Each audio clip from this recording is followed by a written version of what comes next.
Welcome to day E of driving the alphabet, where I have AI give me a noun and then I filibuster on it and tell you everything I know about it. Today's probably going to be a short one because I got E for effluvium and had to have it tell me the definition. And now I'm going to tell you what I remember the definition being. It's probably not the exact wording, but basically like an unpleasant or dangerous smell, or like a leaking gas, it sounded like. I don't know exactly, but let's talk about effluvium, which was a word I'd never heard before today. So if I'm thinking about effluvium, my first thought was actually something that would not count as effluvium, or maybe it would, was something that has no smell that is harmful. And so I guess the harmful lack of smell. So probably not effluvium, but maybe, because maybe you could consider the lack of smell a smell, would be a carbon monoxide. That was my first thought.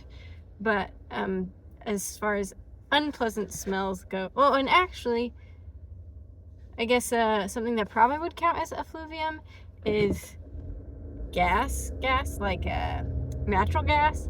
Except the smell that you smell when natural gas comes is actually not natural gas itself. They add a scent to it because you can't smell natural gas, and they want people to know to have a forewarning if there's natural gas. So, fun fact for your day is what you think is natural gas is something added to natural gas so you can smell when it leaks, because otherwise you would have no clue.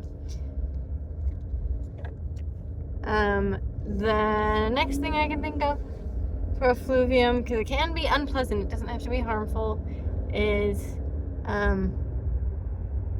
the smell of sewage.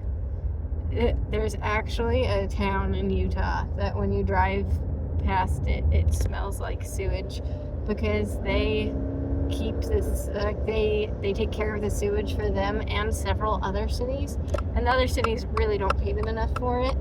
And so there's a bunch of buildings in that area that if you work at, there's always a slight smell of sewage. It's pretty terrible. I used to work in that town. It's called Pleasant Grove, and it's not that pleasant if you're over by the sewer treatment plant. So 0 out of 10.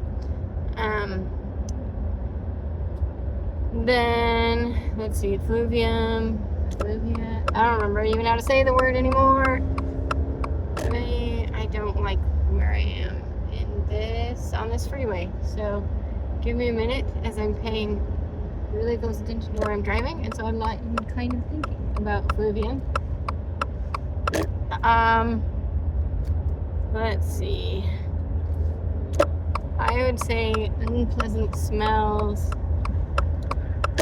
Dairies.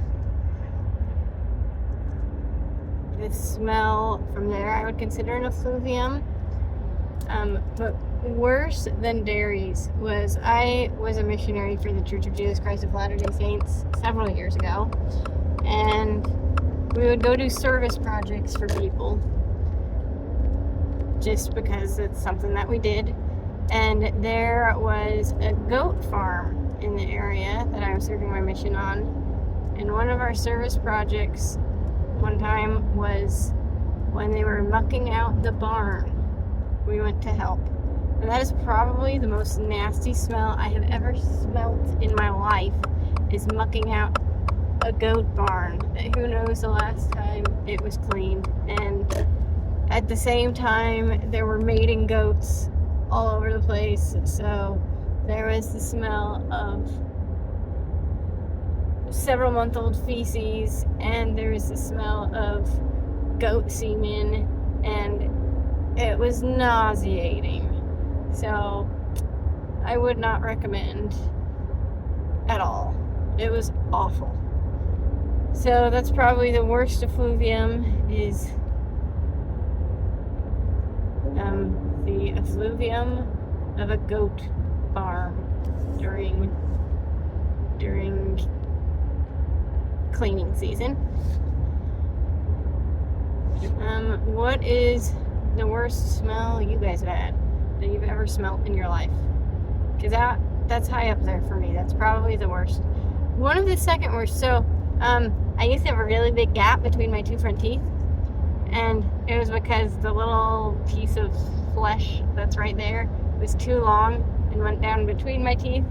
And so they actually did they called it a surgery. I'm not sure I would call it a surgery, but to shorten it before I got braces so that my teeth wouldn't immediately expand again after braces.